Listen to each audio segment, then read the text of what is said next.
సిద్ధాంతం పార్టీకి సంబంధించిన కాంగ్రెస్ లీడర్స్ సరిగ్గా పనిచేయలేదు కదా, బీజేపీ లీడర్స్ పనిచేసినంత.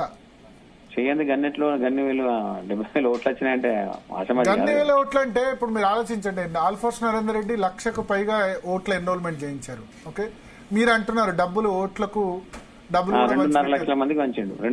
మరి అంత పంచినా సరే ఇప్పుడు అంజిరెడ్డి ఏమో పంచలేదు. సో అది ఎట్లా వర్కౌట్ అయిందంటారు? అయినా సరే బీజేపీ ఎట్లా గెలిచిందంటారు? అంటే కాంగ్రెస్ వ్యతిరేకత ఉన్నది కదా, వ్యతిరేకత ఉన్నదని మనం ఇది గతం ఎప్పటి నుంచి అనుకుంటున్నాం కదా. కాంగ్రెస్ వ్యతిరేకత ఉన్నది. రెండోది నరేందర్ రెడ్డి సార్ అంటే వ్యతిరేకత వచ్చిందా 1 year లోనే? దాదాపు మాక్సిమం వచ్చింది. అంటే డిగ్రీ ఇప్పుడు ఈ జాబ్ కార్డ్ అని ఎలక్ట్రిక్ స్కూటీ ఇస్తా అన్నారు, అది ఇవ్వలేదు. ఇంటర్నెట్ అన్నారు, నెట్ అన్నారు. ఈ ఫీ రియంబర్స్మెంట్ 8,000 కోట్లు, ముఖ్యంగా 40,000 కోట్లు పెన్షనర్స్ ఎవరైతే ఉన్నారో వాళ్ళే ఆగిపోరు. ఈ బెస్ట్ అవైలబుల్ స్కూల్స్ ఒక 250 కోట్లు. అంటే అనేక రకాలుగా వాళ్ళు ఏదైతే కమిట్మెంట్ అయిందో ఆ కమిట్మెంట్ ఆల్రెడీ ఫెయిల్ అయింది. అదంతా కూడా ఎడ్యుకేషన్ సంబంధించింది కదా. ఇప్పుడు చాలా మంది మొన్న ఎస్ఎస్ఏ ఉద్యోగులు కూడా స్ట్రైక్ చేశారు. వాళ్ళది కామన్ రూల్, కామన్ సర్వీస్ కింద తీసుకురాలేదు. వాళ్ళు కూడా సిఆర్టీ ఉద్యోగులు కూడా స్ట్రైక్ చేశారు. ఈవెన్ రెసిడెన్షియల్ స్కూల్స్ టీచర్స్ కూడా ఇబ్బంది పడుతున్నారు. 317 జీవో ఇబ్బంది ఉన్నది.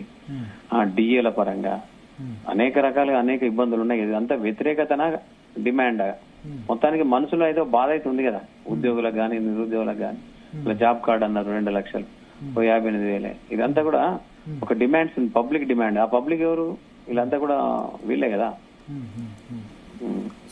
గ్రాడ్యుయేట్ కదా, పట్టభద్రులే కదా. వాళ్ళు ప్రతి ఒక్కరు పట్టభద్రులే కదా, వాళ్ళంతా అంతా మేధావులే కదా. కాబట్టి ఏదో రకంగా వ్యతిరేకతను కొంత ప్రసన్న గారికి కొంత కాంగ్రెస్ అభ్యర్థి మీద కొంచెం దుష్ప్రచారం ఎక్కువ చేశారు కదా, అందరు టార్గెట్ చేశారు కదా నరేందర్ రెడ్డిని. అదే ఇంకా పేరెంట్స్ ఎక్కువ చేశారు, స్టూడెంట్స్ ఎక్కువ చేశారు, ఆర్గనైజేషన్ చేసినాయి. తను ఫీ కన్సిడర్ చేయడానికి ఫోన్ ఎత్తాడని. అంటే ఫీ కన్సిడర్ అంటే ఇప్పుడు మీరు కూడా